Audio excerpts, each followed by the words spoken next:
अस्सलाम वालेकुम। उम्मीद करता हूँ फिट होंगे, बेहतरीन होंगे, अपनी लाइफ अच्छे से एंजॉय करोगे। हम तीनों की तरह देवों के देव महादेव एपिसोड है जी 254 और पार्ट 1 है। लाइक शेयर सब्सक्राइब कर दो। स्ट्रेट चलते हैं वीडियो की तरफ। इनका नाम है Rana Mohammad Ali, Mohammad Sameer Khokhar, Ali Satyan Iqbal. So guys let's start. हर हर महादेव, जय भोलेनाथ। जय भोलेनाथ। आज एक शिव भक्त दूसरे शिव भक्तों के पास आया है, एक महान उद्देश्य की पूर्ति हेतु। हम तिरुपुर में महादेव को एक नगरी समर्पित करना चाहते हैं, किंतु वहां पर केवल हम 3 भाई वास करते हैं। यदि और नागरिक नहीं होंगे तो नगर कैसे बसेगा? इसलिए मैं यहां पर स्वयं ये चुनाव करने आया हूं कि कौन वहां का नागरिक बनने योग्य है और कौन नहीं। हमें केवल सच्चे शिव भक्त चाहिए, जिनके साथ मिलकर हम आजीवन महादेव की आराधना कर सकें। किंतु महादेव की आराधना करने के लिए हम सबको त्रिपुर में वास करने की आवश्यकता ही क्या है? हमारे पूर्वजों ने तो युगों से इसी मंदिर में महादेव को पूजा है। तुम अपनी इच्छा अनुसार किसी को कभी भी वश नहीं कर सकते।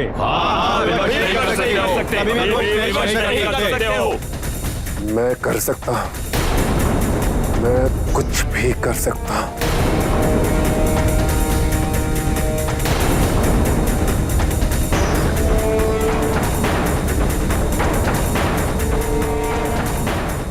ले चलो इन्हें। त्रिपुर से उत्पन्न होने वाले संकट का उपाय केवल आप ही बता सकते हैं। उपाय केवल एक ही है, त्रिपुर का नाश।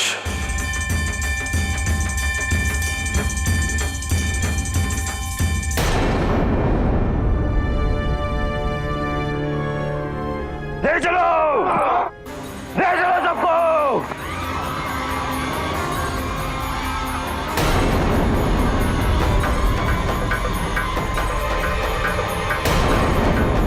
क्षमा करें, किंतु कहां ले जा रहे हैं हमें? त्रिपुर। त्रिपुर? वहां क्यों? महादेव की मूर्तियां बनवानी है हमें वहां।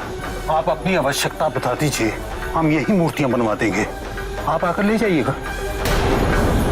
हम अपने परिवार और अपनी भूमि छोड़कर नहीं जाएंगे। महादेव की सेवा करने से मना कर रहे हो पाखंडियों? ले चलो सबको।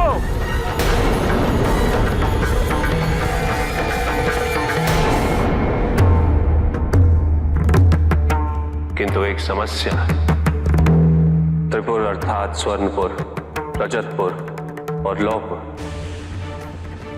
सात्विक, राजसिक और तामसिक गुणों का आधार है।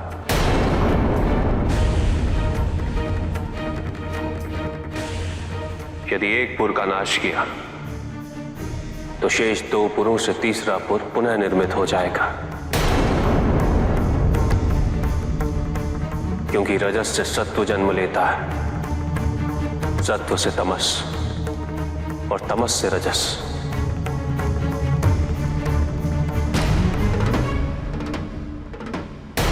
कमलाक्ष, तारकाक्ष और विद्युन्माली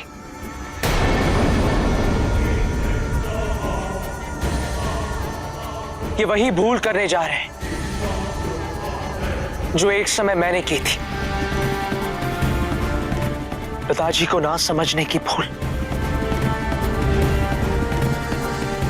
इन्होंने तो अपने आराध्य के विरुद्ध ही युद्ध आरंभ कर दिया है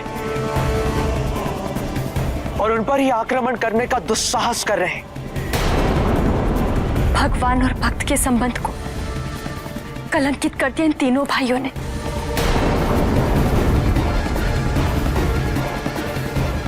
इसका दंड उन्हें अवश्य मिलेगा।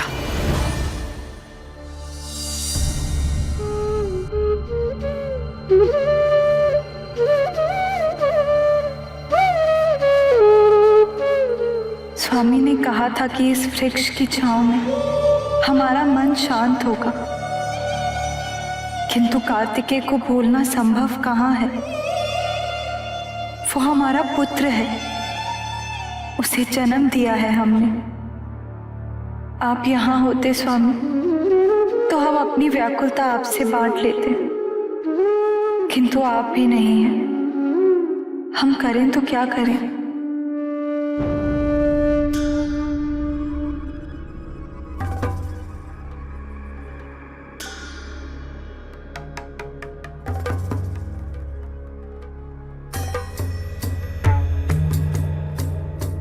प्रणाम माते।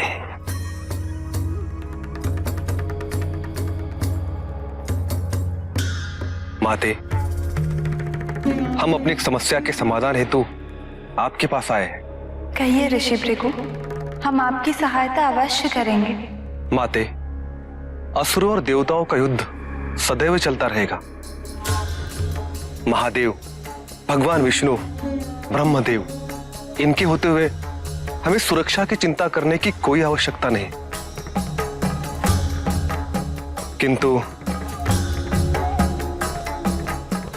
किंतु माते, आने वाले समय में अधर्म से युद्ध एक अन्य स्तर पर आरंभ करना होगा, और उसके लिए धर्म का प्रचार आवश्यक है। धर्म को जीवित रखने हेतु उसे मनुष्यों तक पहुंचाना अनिवार्य है। माते, आप हमसे क्या अपेक्षा रखते हैं? माते, ये कार्य शिव और शक्ति की पुत्री ही कर सकती है।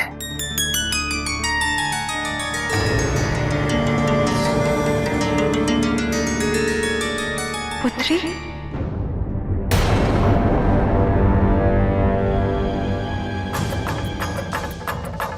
बंदी बना लो सबको।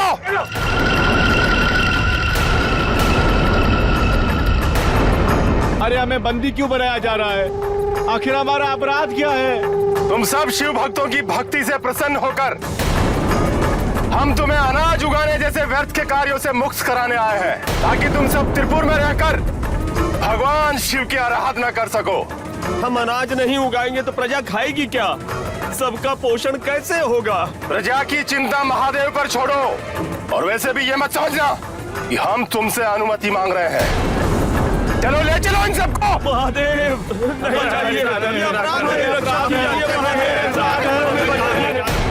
विकल्प केवल एक ही है नारायण,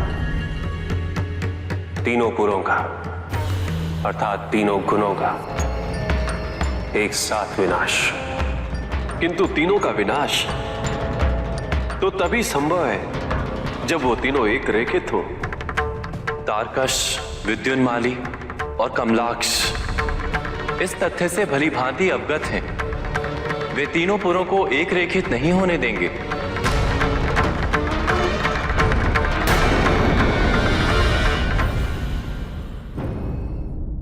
इसीलिए स्वामी ने हमसे कहा था कि इस वृक्ष के नीचे बैठने से हमारे मन को शांति मिलेगी, हमारे दुख व एकाकीपन को दूर करने का उपाय मिलेगा। हाँ माते, इस संसार में पुत्रियों की भूमिका पुत्रों की भूमिका से कई अधिक महत्वपूर्ण है। पुत्री जिस घर में जन्म लेती है उस घर की प्रसन्नता का कारण बन जाती है। उस घर के भाग खुलते हैं। विवाह के पश्चात जननी बनकर दूसरे घर में जाती है तो उस घर की प्रसन्नता का कारण बन जाती है, उस घर के भी भाग खोल देती है। और कन्यादान तो कितने पुण्य का कार्य है। जिसे भी ये सौभाग्य प्राप्त हो उसे अवश्य करना चाहिए। और माते, कदाचित आपको स्मरण ना हो परंतु मुझे तो है। आप अपनी माता के साथ मेरे आश्रम में निवास करने हेतु आई थी। आपके पिताजी कई वर्षों तक वहां नहीं थे। आपकी माता को केवल आपका ही आसरा था। तभी तो इतने लंबे समय तक आपके पिताजी महाराज हिमावन की अनुपस्थिति को वो सहन कर सके। माते, आप उनकी शक्ति थी। आपके कारण उन्हें अपने एकाकीपन की अनुभूति ही नहीं हुई। माते, दान का संकल्प लेकर मिट्टी की मूर्ति बनाइए ये कल्पवृक्ष उस मूर्ति में प्राण फूंक देगा।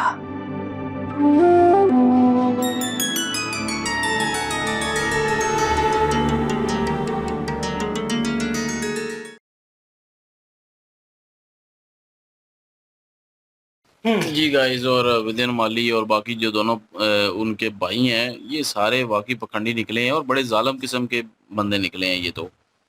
और इन्होंने जो चाल चली है कि जी हम वहाँ पे देंगे, उनको बलि चढ़ाएंगे और उनको स्पर्श करेंगे और महादेव को। लेकिन मैं ये सोच रहा हूँ कि बलि वो इंसानों की दे देंगे तो वो तो धर्म होगा, जो कि शिव जी भी मान रहे हैं, तो फिर तो वो ख़त्म हो गया। क्या कहते हैं उसको, वरदान। जब ये धर्म करेंगे तो वरदान खत्म हो गया, शिव जी जाकर मार सकते हैं। लेकिन मेरे ख्याल शिव जी पहले ही रोकना चाहते हैं कि किसी के साथ कुछ भी ना हो। तो वो शिव जी जो फैसला कर रहे हैं वो ये कर रहे हैं कि जो जितने त्रिपुरा है उस सब को जो है वो ख़त्म करना है। तो वो ख़त्म तो ज़ाहिर है वो पहले ही बता चुके थे, जिन्होंने बनाया था उन्होंने कहा था कि जब ये एक सीध में होंगे, एक लाइन में होंगे तो वो फिर ख़त्म होंगे। तो वही शिव जी भी कह रहे थे कि एक लाइन में होंगे तभी ख़त्म होंगे, क्योंकि एक ख़त्म करेंगे तो दो मिलके जो है तीसरा भी बना देंगे। फिर से वही तरतीब चलती रहेगी, दो ख़त्म करेंगे तो एक जो होगा वो बना देगा बाकियों को। इसलिए एक ही लाइन में वो तीनों को ख़त्म करना पड़ेगा। लेकिन वो जो विदिन माली और जो बाकी दोनों भाई हैं उन्होंने इस तरह डिज़ाइन किया हुआ है कि वो एक लाइन में नहीं आ सकते। कुछ क्षण के लिए मेरे ख्याल में वो एक लाइन में आएंगे, यही बताया गया था। तो अभी शिव जी जो हैं उसको एक लाइन में जब आएंगे तभी जो है उसको अटैक करेंगे और सबको एक साथ ख़त्म करेंगे ताकि दोबारा ना बन सके। और इस तरह वो जगह ही ख़त्म हो जाएगी जहाँ पे लेके जाके जो है वो इन्होंने बलि चढ़ाना है, तो वो चीज़ ख़त्म हो जाएगी। तो लेकिन ये है कि देखना ये है अब वो ख़त्म कर पाते हैं। मेरे ख्याल में तो ख़त्म कर देंगे शिव जी। त्रिपुरा जो है वो ख़त्म हो जाएगा, फिर वो इसी जो सृष्टि है इसी पे जो है वो रहेंगे और इसी में जो है वो ये सारे कार्य करने की कोशिश करेंगे। तो बहरहाल वो तो वक्त बताएगा। और दूसरी साइड पे जो है सप्तऋषि जो हैं वो भी सहायता मांगने के लिए आ गए हैं कि पुत्री होनी चाहिए। और वो फिर माता पार्वती जो हैं वो ये सुन के बड़ी खुश हुई और उनको एक आइडिया मिल गया, उनको एक राह मिल गई कि चलें एक दिल लगा रहेगा पुत्री के साथ।